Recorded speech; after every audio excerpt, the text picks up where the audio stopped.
Good evening, America. Welcome to the Thursday edition of Just the News, No Noise. I'm your host, John Solomon, reporting to you, as always, from Washington, D.C. A lot of times we start this show with some news that we've broken. Tonight, we're going to tell you about some impact from news that we previously broke.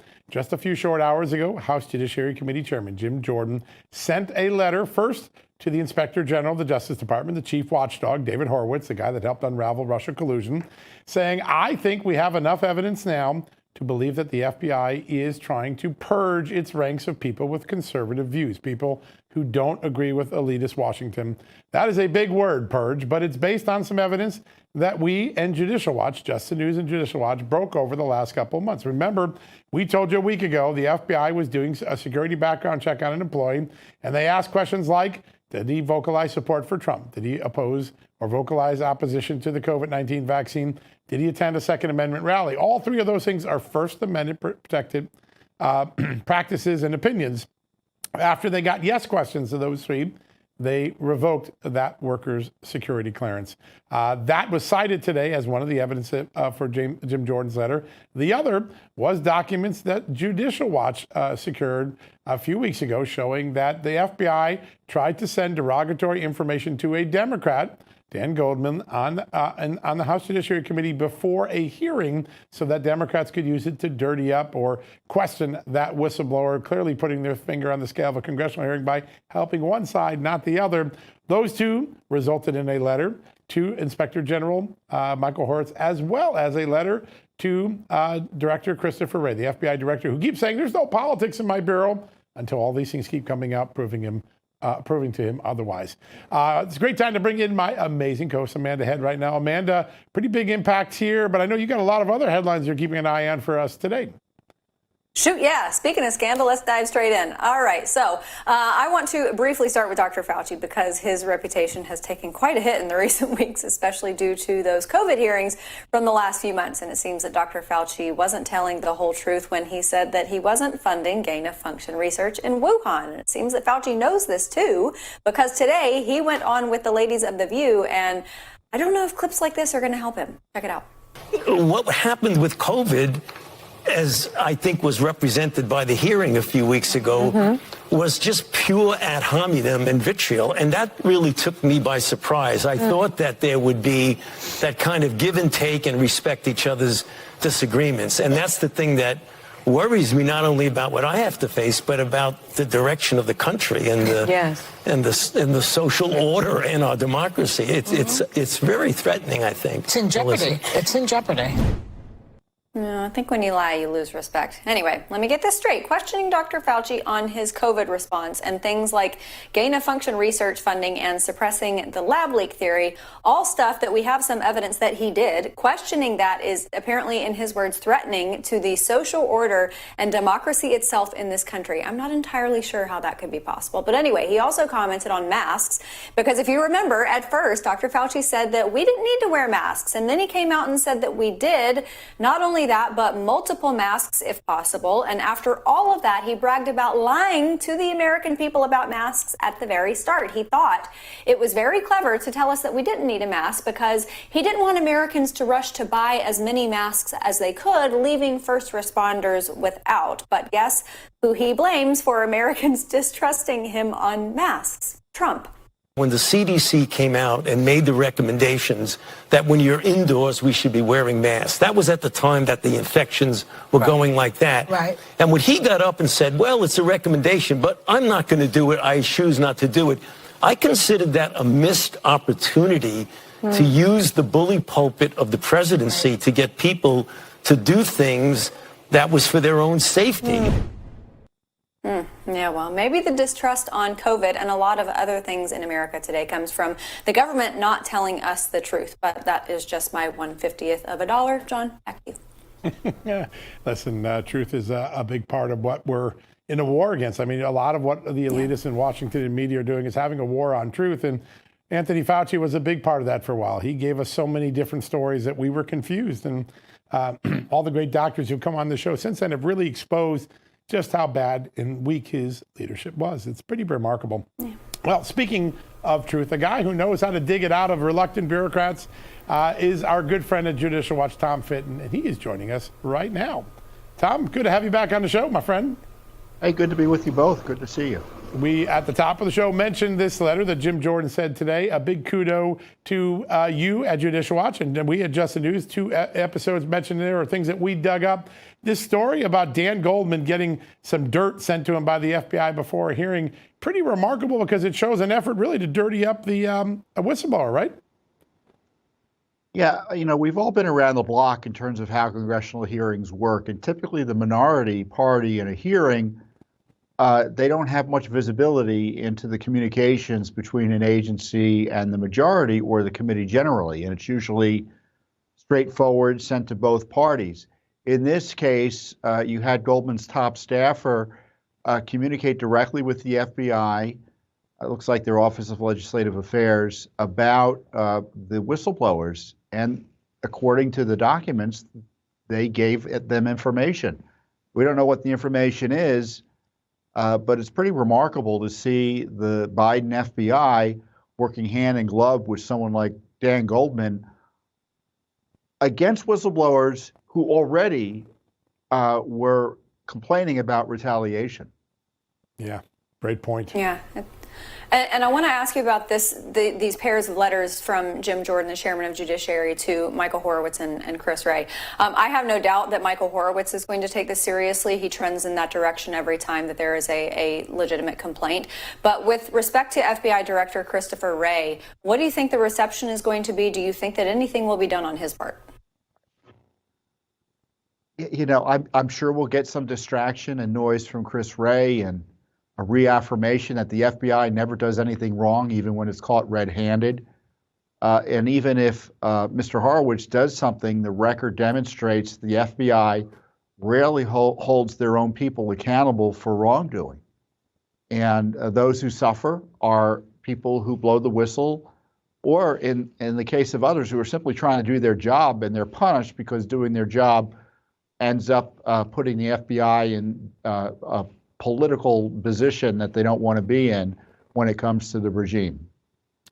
Yeah, it's pretty remarkable. And I think the American public, look at all these episodes, Russia collusion, the lying to the court, opening up on Hillary Clinton, and they carry it all the way through, and the stuff that they withheld from the Trump impeachment. Over the last week, we've had all these stories from FBI dockets, 3.4 million pages the FBI got from Hunter Biden and his business partners in 2016, and they would have been exculpatory to Donald Trump's defense in the impeachment trial. They never got it. When you look back now, Tom, and you see the 2019-2020 impeachment over Ukraine, was that a ruse? Is there enough evidence now to say that the testimony and the story that was given the American people wasn't true? Oh, sure. Everyone who was in a position to know knew that President Trump was right to be concerned about Ukraine corruption vis-a-vis the Bidens. And they were so desperate to distract from the fact that Biden had this liability, this criminal liability. They thought, well, we'll just, gaslight the entire country by pretending President Trump did something wrong in demanding accountability for the corruption involving the Bidens. And it turns out Trump was doing his job as chief executive and being a good steward of taxpayer funds to ask, what are we doing with this country in Ukraine that we've caught time and time again either interfering in our elections or corrupting our process further by taking care of Joe Biden and his family through the shady Burisma dealings. And I've said this once in other circumstances. President Trump deserves a medal for his anti-corruption work as president. He deserves a medal for firing Comey. He deserves a medal for blowing the whistle on Burisma and Biden. He's been proven right time and time again on these corruption issues he's been highlighting, and for which he was retaliated against. He was victimized because he did the right thing in terms of holding Comey accountable and Biden. We've had this unprecedented impeachment for him trying to protect the country from being bamboozled by corrupt Ukrainian politicians with their allies here in D.C. Yeah. Yeah, and I think the perception of much of America is that political retribution is continuing, especially in the case of this New York trial. And I don't think we've had you on since that guilty verdict. At which point the sentencing occurs, I imagine President Trump and his legal team are going to appeal. Do you think they should take it straight to the Supreme Court? Oh, I think they should have taken it to the Supreme Court yesterday. I don't think they should wait for July 11th. I mean, it's abuse on top of abuse. I mean, we're facing the prospect of President Biden being held hostage to Judge Merchan and the campaign being held hostage. It's bad enough it's happening now during the campaign, but literally during a debate with Biden, he's going to be attacked on this. He's being attacked right now. And under this gag order, he can't fully defend himself. And on top of the whole involvement, or I would say the effort by New York Democrat politicians and a Biden donor, Judge Merchan, to hijack our federal campaign through this meritless prosecution and the sham verdict, it needs to be stopped by the federal courts. And the Supreme Court is uniquely positioned, given its unique authority in the federal system, to uphold the rule of law. You know, if the state of Arizona does something in the area of immigration law, the Justice Department comes down on them like a ton of bricks. Oh no, we own the area of immigration. You can't do anything. You're preempted. But you have a Democrat court up in New York use federal election law to hijack and disrupt our campaign by pretending they can prosecute crimes related to it, and the Biden Justice Department is silent. They should have come in and shut it down. And if the Justice Department won't do its job, maybe the Supreme Court will. And I don't think the country should have to wait to see Trump further abused and our system further compromised through another kangaroo court proceeding, which is now being called a sentencing, which to me is as a political a proceeding as anything you'd see in places like Russia or China or North Korea. Tom, earlier today, there were reports that the top judicial ethics body in New York is investigating Judge Engeron, the judge that presided over the Trump civil trial, because a lawyer, said he was talking to the judge outside the courtroom, having ex parte conversations about what to do in that case. Shocking revelation. It doesn't seem like the facts are in dispute. How big a deal could this become? We got about a minute left or so. Well, it's another startling piece of evidence of ethical misconduct by the anti-Trump judges up in New York. Remember, Judge Merchan made donations to anti-Trump organizations, the Biden campaign. The Ethics Commission dinged him. He kept that secret from everybody. And Judge Engeron, in what universe would it be appropriate for a judge to talk with a lawyer for a good period of time, according to the account, about the various legal issues associated with the trial he was engaged in right then and there? Yeah. I've what passes for judicial ethics up in New York, that's one thing in terms of New Yorkers having to deal with it. But as we keep on highlighting, this ethical misconduct is interfering with our elections, and it's compromising our elections. And in the case of Engeron, remember what he did. He's trying to destroy, through his court rulings, President Trump's businesses, and restricting his ability, in theory, to fund his own campaign by calling him a fraudster and restricting the amount of money he would have available to it by with this exorbitant fine that no one ever contemplated in under the law in New York or anywhere else, given the fake crimes he was accused of. Used to be lawyers used to pine for the opportunity to work in the New York court system. Today, a lot of say, I don't ever want to go there. I don't believe in it anymore. I know a lot of things. People love going to Judicial Watch's website. Why? Because you always get some big news. Tom Fitton, always an honor to have you on. Thanks for all the great work you do for transparency. All right, folks, we're going to take a quick commercial break. When we come back, former federal prosecutor Bud Cummins is going to join us. He always has a wealth of knowledge and analysis. We'll have him next after these messages.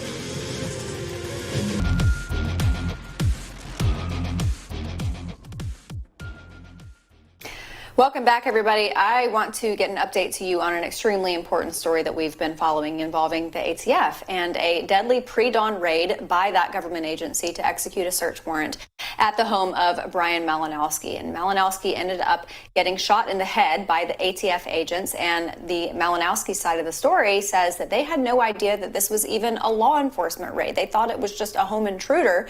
And it ended with the tragic death of Brian Malinowski at the end of the barrel of the ATF. Now, joining us now is the lawyer representing the Malinowski family and former U.S. attorney. He also reported Biden bribery allegations to the DOJ way back in 2018, and we're going to talk about that too. But Bud Cummins, thank you so much for being here. It's good to be here. Yeah. All right, so Pulaski County DA declined to file charges in this case, but I imagine that's not the end of the road for this. What's next? No, it's certainly not the end of the road. There's the United States Congress continues to have an interest in this case and has unanswered questions.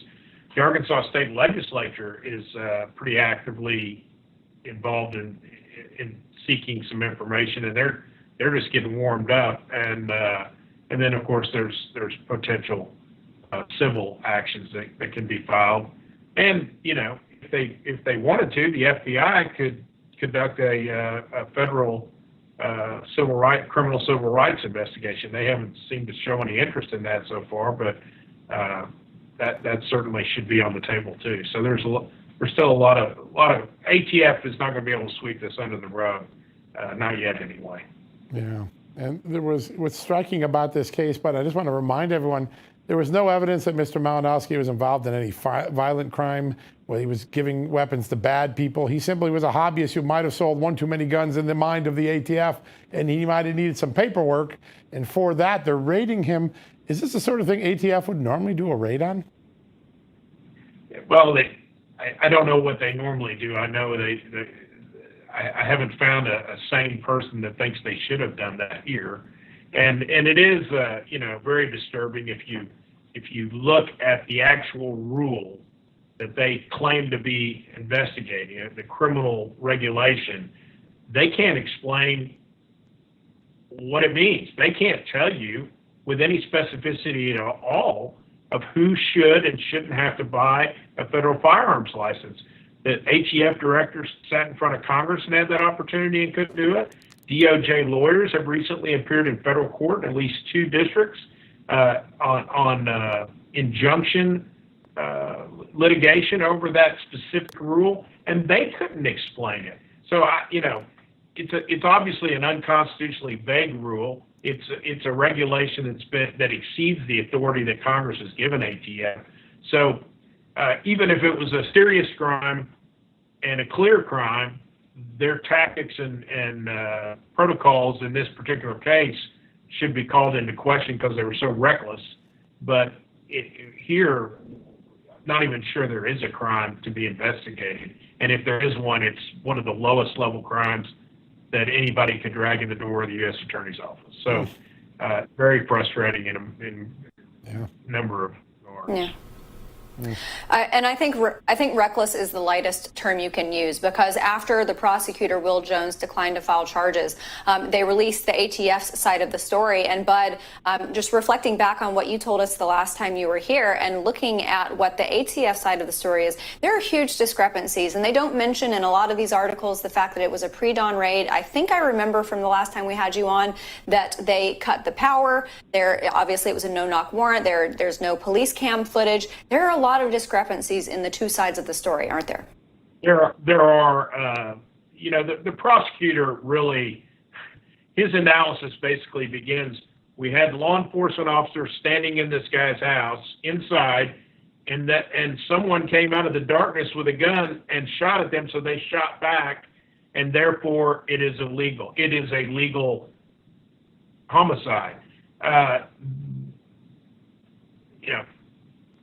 He didn't answer the question, were they legally inside the house? Or certainly, was it at all reasonable for them, or was it reckless for them to be inside the house? What the prosecuting attorney did document was that they do have some dash cam footage I did not have access to before his report. And it demonstrates that there was 28 seconds elapsed from the time of the first knock on the door to the time that they knocked the door down. 28 seconds. Today's the longest day of the year, by the way.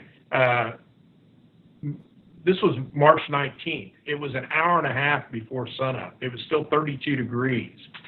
And at 6 a.m., I think all of us as American citizens just need to step back and say, at 6 a.m., what is a reasonable amount of time for someone to knock on the door and for me to have a reasonable opportunity to voluntarily find out who's at my door and admit them and submit to their authority before they knock down my door and shoot me in the head?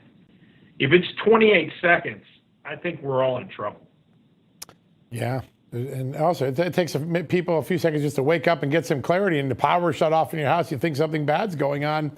There's just something here that doesn't. The prosecutor threw the power issue into question. We've always said we thought that they, but we didn't know that they turned off the power. Yeah. He said that the electric utility told them that there wasn't a power interruption. I don't think that's accurate. That's not what the electric utility told me. They told me they don't keep those records. Yeah. So we still have to go, but that's neither here nor there. If they turn the lights out, that's just another thing. But Sure. it doesn't. If they didn't, it doesn't explain their conduct. Yeah, that's a great point. But I want to turn to something else that you were involved in a long time ago. We worked on it a long time ago. Every word of what you told me back years ago has turned out to be true. In 2018, a Ukrainian prosecutor or people claiming to represent him wanted to get some information to the U.S. Attorney in New York that Hunter Biden might have cheated on some taxes, specifically related to income he had earned in Ukraine. You went, you delivered it, and then nothing happened. It turns out now that David Weiss has confirmed those allegations. When you look back and you look at all the attacks that were done on you, all the attacks that were done on the narrative, all the ignorance of the media trying to explain away that this wasn't a real story when it was, what do you take away now as you look back at that? It's still really, even after all this time, a little bit hard for me to believe that the Department of Justice, on such a widespread and comprehensive basis, was willing to bury that story and not take advantage of an offer to evaluate actual evidence of some pretty high-level corruption. Over the last 6 years, I've seen a lot of things I thought I'd never see, but it's still hard for me to wrap my mind around that even today. Yeah. But I did take a lot of heat and was accused of being a pawn for Russian disinformation. And I was investigating. They didn't investigate Hunter, but they investigated me. So it's pretty amazing to step back and try to take it all in and believe. It is nice knowing that the proof's in the pudding, and the evidence I was offering them apparently was good evidence. Yeah, facts are a stubborn thing. Yeah, and I believe it was via a grand jury subpoena, Apple turned over your cell phone data, which makes me wonder if practically everything in this country has been weaponized, including privacy, because I also remember the San Bernardino shooter, they tried to get access to his phone via Apple, and Apple wouldn't give it up. Yeah, well, and I think since I've spoken to you, I got a notice from Google. They also got a subpoena. So you get these notices from these companies, a year, 2 years after the fact, to let you know that the federal law enforcement's been rummaging through your information. So it's very intrusive, and we were talking about Malinowski and the Fourth Amendment. I mean, we gotta evaluate our constitutional rights and how important they are to us, and I think we're letting them slip away in a lot of areas. That Fourth Amendment's about gone, as far as I can tell. And I think one of the starkest concerns for the American people with respect to the Brian Malinowski case is that if you carry a badge, if it's FBI, DEA, ATF, whoever the case may be, and they come in and shoot you, I mean, does that turn it into legal homicide? And this case certainly brings that into question. Bud Cummins, former U.S. attorney and the lawyer representing the Brian Malinowski family, thank you so much for being here. All right, everybody, we have AOC's Democrat New York challenger coming on this show, and he's getting help from some unlikely places. That's next.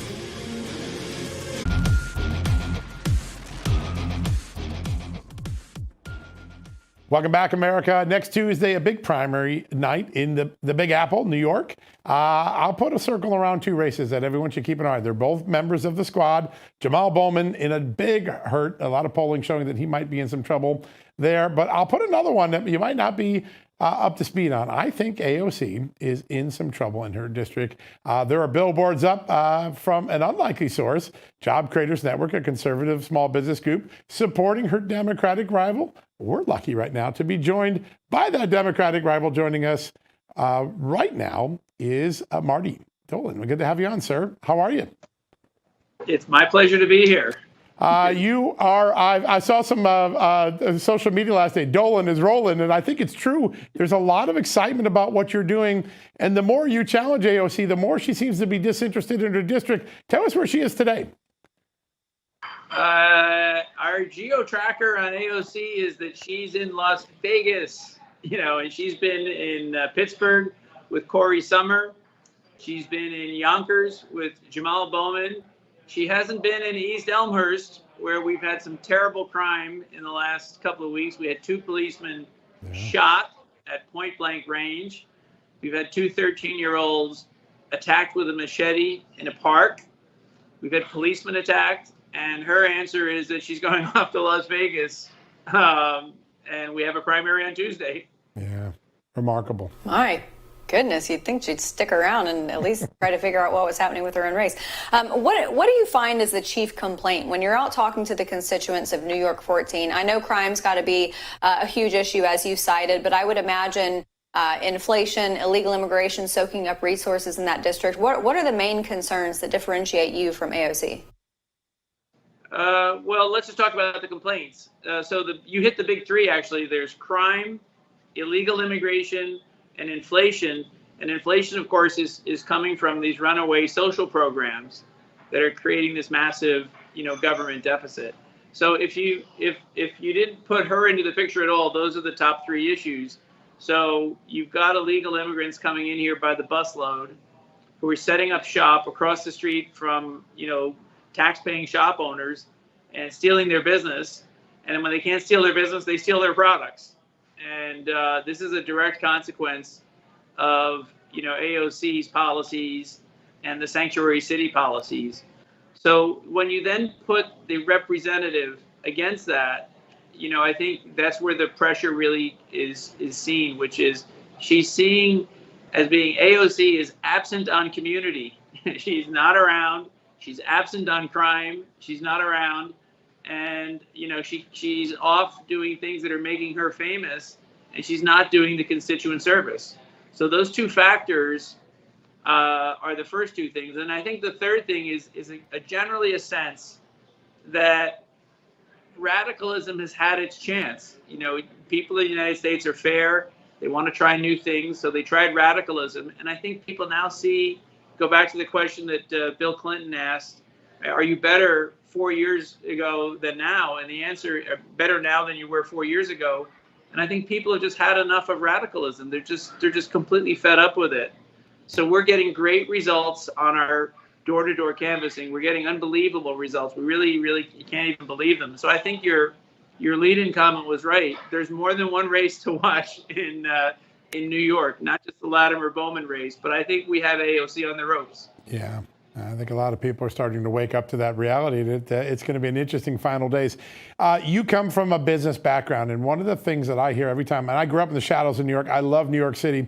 When I go there, I see business owners like, I'm thinking of packing up and get out of here. It's just unsafe. It's too expensive. They're defunding the police. You want to fix the 3 or 4 things that actually are making businesses leave the district, right?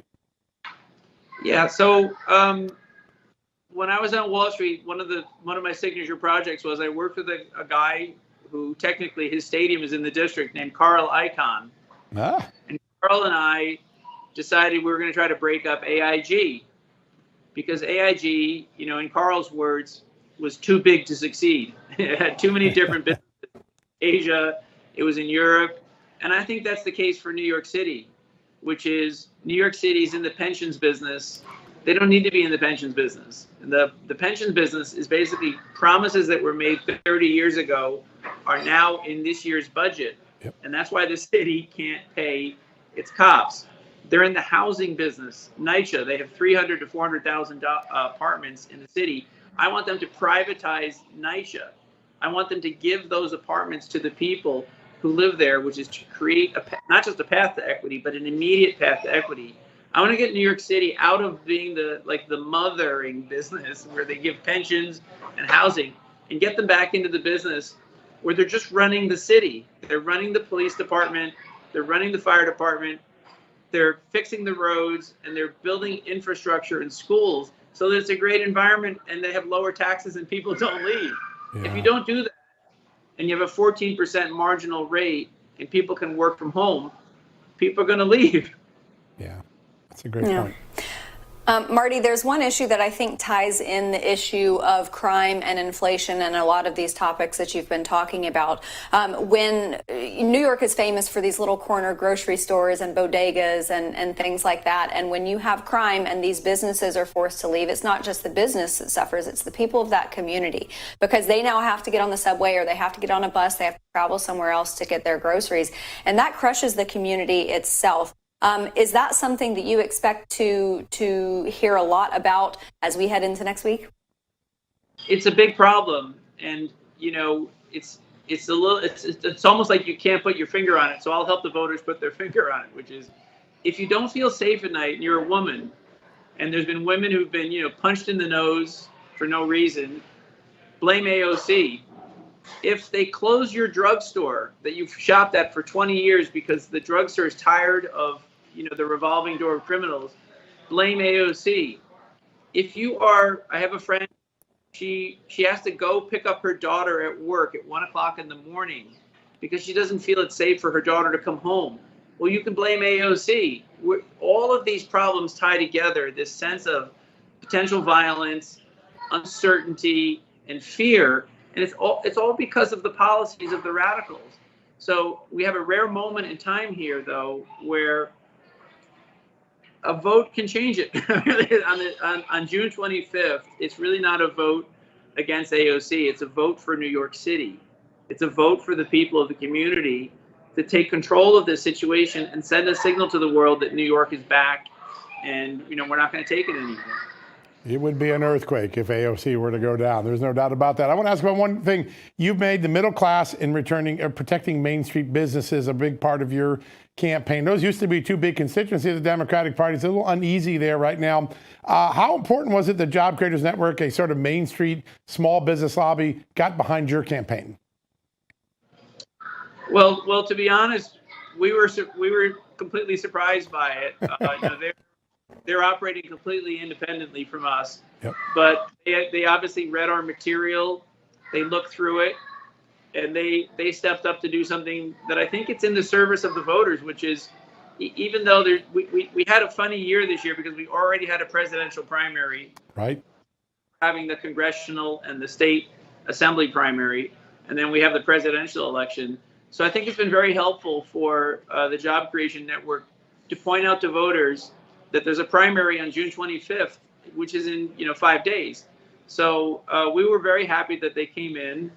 They're out working completely independently from us. Right. And we're having a lot of other people kind of come out of the woodwork to us, because I think people now do understand that I don't think this can only be a close race. I think this could be a victory. And people are, I wouldn't go to sleep on this race. Let me put it that way. Yeah. Real quickly, if people want to get Dolan rolling, what's the best way for them to connect with your campaign, learn about your issues, or donate to you? My sister came up with Rolling with Dolan because she had a mobile home, and she wanted me to drive the mobile home through the Bronx. I love it. I'm not going to drive the mobile home through the Bronx, but it was a sweet idea. So you can get in touch with Rolling with Dolan. Get on the bus.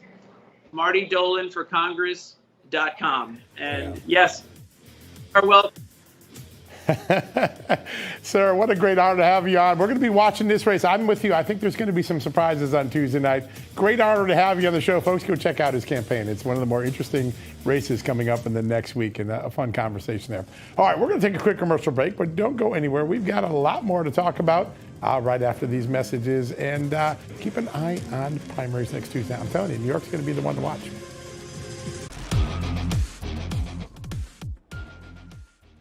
Welcome back to Just the News, No Noise. Remember all of that talk of a Republican civil war, especially back when former Speaker Kevin McCarthy was getting ousted, while Democrats all said that they were in lockstep and completely in unison?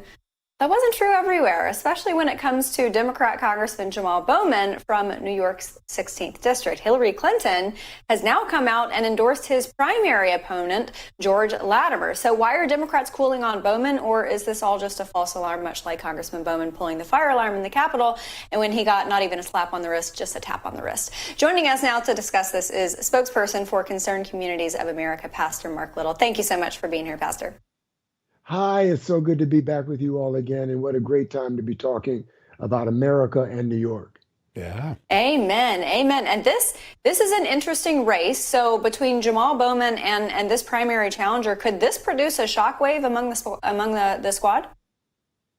I think it's clear that it's on the way. I think it's a harbinger, not only for New York, which could be in play here in November, but I think it's a harbinger for common sense returning to our election process. It's been long overdue, and I'm liking what I'm seeing in New York with the Bowman-Latimer race. Yeah. Just before you, we had Marty Dolan. He's challenging AOC just a little ways away from Jamal Bowman's district. And he said the sentiment he gets walking around the city he's been in for many years is that people are done with the extremes. Let's get back to common sense. Is that something you're hearing on the ground when you're up there? There's no doubt about it. We are way over our skis. And New York, as we all know, has really lit the flame that has really been moving around the country, particularly with this pro-Hamas protesting that's going on. Yeah. And to see this member of Congress, who we all know is not a law and order person, who actually did interrupt an official proceeding by pulling a fire alarm, now is on the streets of his district, CD 16, really spewing hate. And there's no place for that for a member of Congress, and there's certainly no place for it in America. We've had enough, and I think America is waking up. I think New York is waking up. I think what he is doing as a member of the squad, it's fascinating to me that America would now abide outright racist rhetoric just of a different sort. And we've got to say no to it. I think the constituents in CD 16 are saying no to it. And I'd like for people to make sure that they don't take this primary for granted on the 25th of this month. They have got to go out and let our representative government work for a change. Yeah. That's right. And less than a week, 5 days from now. Congressman Bowman is one of these progressives who I think very often justifiably gets accused of pushing policies and supporting policies that seem on the surface to be beneficial to his constituents, but in actuality, it's quite damaging. And I know that you've been working to highlight some of those. Can you point some of those out for us? No doubt about it. Concerned Communities of America, a nonpartisan group, by the way, we're interested in making our communities whole and healthy again. And in doing that, we've got to make sure that people understand what's going on. As it relates to Mr. Bowman, here is a gentleman who is promoting what has become an invasion, not just of the United States, but of New York, with illegal immigration. Illegal immigration. We are a nation full of immigrants, but illegal immigrants have descended upon New York. And guess what? Barack Obama's Civil Rights Commission told us that illegal immigration disproportionately impacts Black workers. We see that in New York in spades, and he supports that. We also see him supporting 9/11 conspiracies, which dishonor so many people of all colors, especially in New York. There's no place for that. So we've got to come against this foolishness that he represents and start electing people that actually represent sanity in New York. So I want to ask a little bit about something that just happened. This just moved a few seconds ago, Mark, across Just the News. Breaking news here. Alvin Bragg's going to drop the charges against most of the Columbia University anti-Israel protesters. What message does that send to America, to the Jewish students who felt threatened that day? It is the same message that Mr. Bragg has been sending since he ascended to office. It is a mockery of our justice system. It is the very thing that promotes what's happened just today with the 13-year-old girl who was raped and murdered, and the gentleman, the monster, taped it. Our country is devolving, and people like Alvin Bragg are sending a message with the support of people like George Soros that we're a country that is on its way into anarchy. And if we don't step up and make sure that people like Alvin Bragg are unelected, we will get exactly what George Soros and so many others want. They want a lawless society so that we can devolve and so they can sweep in and like the arsonist that lit the house on fire, they want to come in and save us. We need to say no to people like Alvin Bragg all across the country. Los Angeles is another example of that. And these governors, we've got to hold these governors accountable who then stand by and let it happen. These people are walking the streets of our cities. They get let out of these jails if they're even kept.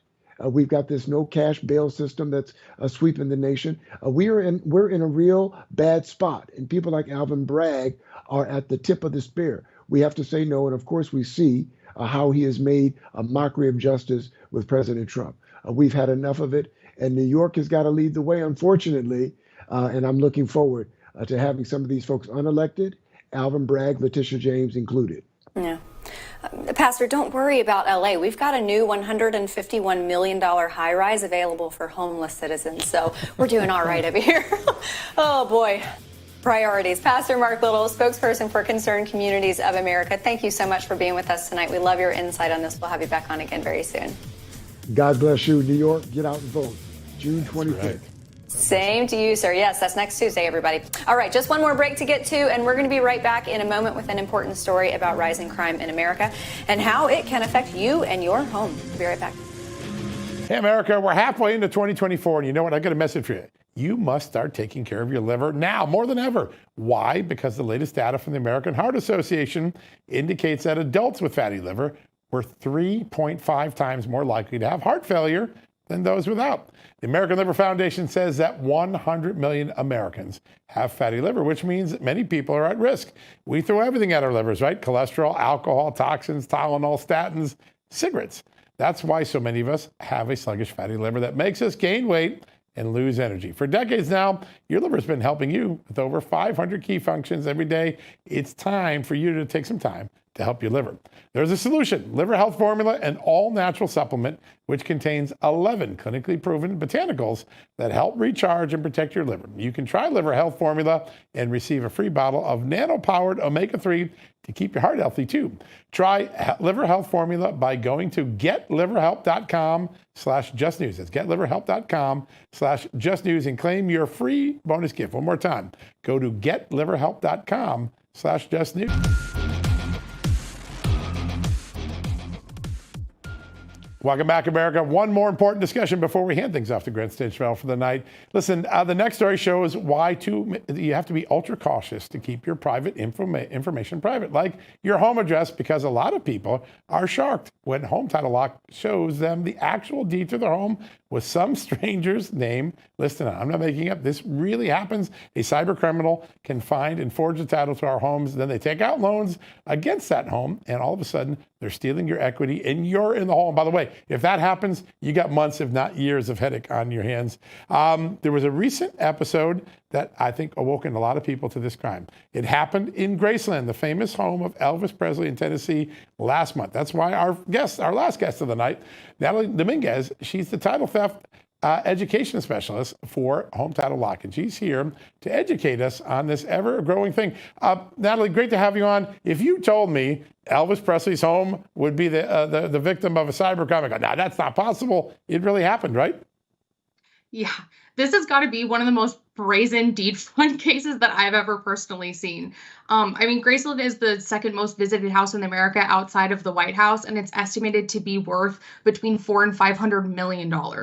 So this all started when an investment company alleged that prior to her death, Lisa Marie Presley, Elvis's daughter, took out a $3.8 million loan that she never paid using Graceland as collateral. They then tried to use a warranty deed signed by Lisa Marie to foreclose on the house and sell it at auction. Lisa Marie's daughter, who inherited the property after her mother passed away, filed a counter lawsuit to stop the fraudulent sale because she knew her mom never took out the loan. And the day before it was set to be auctioned, the judge finally put a hold on it, stating that it would cause irreparable harm and the property was unique to Tennessee. I think that means taxes. And I mean, thank God they did, though, because when the FBI looked into this Missouri-based company, they found absolutely no business records on file for them and confirmed that the company didn't actually exist and it was, in fact, an attempted deed fraud case. Amazing. Crazy. It is crazy. It really is. And, you know, I don't want to make any assumptions about the Presley's estate value, but I would imagine that they have the money to fight this, to hire the team of lawyers, to you know, enforce a stay in whatever is happening. But for your normal, average, everyday person, those types of funds are not necessarily available to him, which makes it even more important to stop this on the front side, right? Absolutely. And think about it this way. This started back in September of last year, and the judge stopped it a day before the sale in May. And this is with Graceland money, right? In Shelby County, where Graceland is located, in the past 5 years, there's been approximately 450 cases of deed fraud in that county alone. And when I did the math, that means that if you live in Shelby County, you have an approximately 1 in 100 chance of having your house stolen, which is huge. Crazy, but they're not going to put a stop to it. You're not Graceland. Yeah, oh, it's all amazing. The best headline then this was when people found out they were all shook up. Yeah, clearly an Elvis reference there, but sorry, that was bad. Natalie, there is a lot of things I've learned. It's been so great being a partner with Home Title Lock because there is a process that you guys have really well honed. And I think most people are learning like, all right, if it's helping to Elvis, it could happen to me. I'm going to get serious. Walk us through what happens the first time someone contacts Home Title Lock and goes through the process. You do a check on everything we own, right? Absolutely. So let me backtrack just for a second here and talk about how this is so easy. And by the way, one thing that I didn't mention, these were Nigerian cyber scammers. These were people that weren't even walking into the offices to find this information. It was all done online. Amazing. And it wasn't stopped till the day before.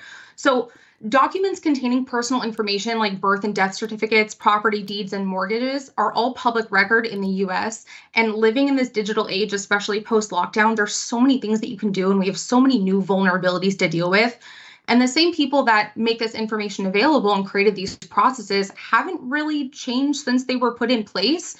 So that's why we create the system that we do, because most people don't realize if you tell the recording office, hey, this is fraud, they're going to tell you, hey, it's been legally recorded. There's nothing we can do about it. You have to go hire a lawyer.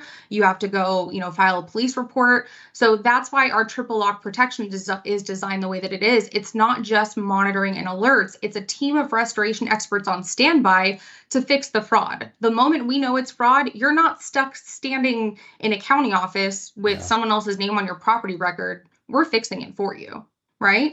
The cool thing is we actually had someone that left a really, really great review for us because they had something on their account or not on their account, something filed for them that they didn't even know was there. And it wasn't even title fraud. It was just a mistake at the county. So that's even something that we offer that most people don't know about is our team will jump in and help you fix any problem with your records, not just title fraud, even though that is the most important thing that we fight against. That's an important peace of mind. All right, so a lot of people have this misconception. Well, I've got homeowners insurance or I took out title insurance when I bought the house. Neither of those insurance protect against this fraud, right? Nope.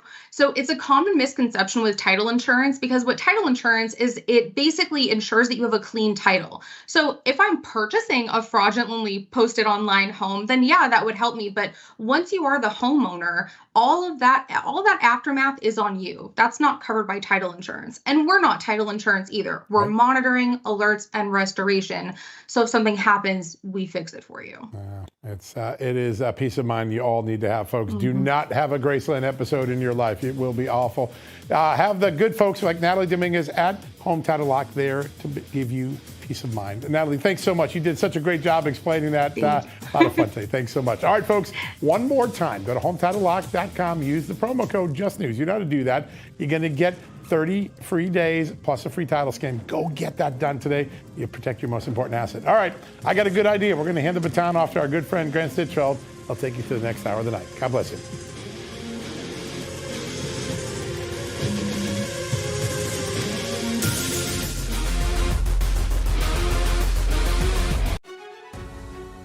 Let's make them wonder.